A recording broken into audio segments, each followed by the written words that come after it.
નવસારી શહેર સહિત જિલ્લામાં સતત વરસી રહેલા ભારે વરસાદને પગલે જનજીવન પ્રભાવિત બન્યું છે। જિલ્લામાં વરસાદી પાણી રસ્તાઓ પર ફરી વળતા 10મી વધુ માર્ગો બંધ થયા છે। હવામાન વિભાગે આગામી દિવસોમાં પણ ભારે વરસાદની આગાહી કરતા જિલ્લા તંત્ર અને મહાનગરપાલિકા એલર્ટ મોડમાં આવી ગયા છે। નવસારી જિલ્લામાં આજે સંભવિત વાવાઝોડા સાથે ભારેથી અતિભારે વરસાદની આગાહી હવામાન વિભાગે કરી છે। આજ સવારથી નવસારી શહેરમાં વરસાદ ખાબકી રહ્યો છે। શહેરમાં બપોરે 3 વાગ્યા સુધીમાં 5 ઇંચ જેટલો વરસાદ ઝીકાયો છે। શહેરમાં પડેલા ધોધમાર વરસાદને પગલે અનેક મુખ્ય માર્ગો અને નીચાણવાળા વિસ્તારોમાં વરસાદી પાણી ભરાતા વાહનવ્યવહાર અને જનજીવન પર અસર જોવા મળી રહી છે।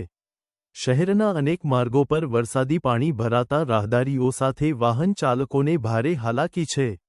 જ્યારે પરિસ્થિતિને ધ્યાનમાં રાખીને નવસારી મહાનગરપાલિકાએ નીચાણવાળા વિસ્તારોમાંથી પરિવારોને સુરક્ષિત સ્થળોએ ખસેડવાની કામગીરી શરૂ કરી છે।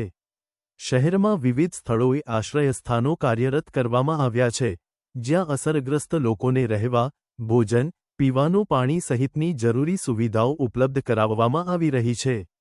હવામાન વિભાગની વધુ ભારે વરસાદની આગાહીને પગલે તમામ વિભાગોને એલર્ટ પર રાખવામાં આવ્યા છે। તંત્ર દ્વારા લોકોને બિનજરૂરી બહાર ન નીકળવા, પાણી ભરાયેલા રસ્તાઓથી દૂર રહેવા અને માત્ર સત્તાવાર સૂચનાઓનું પાલન કરવાની અપીલ કરવામાં આવી છે।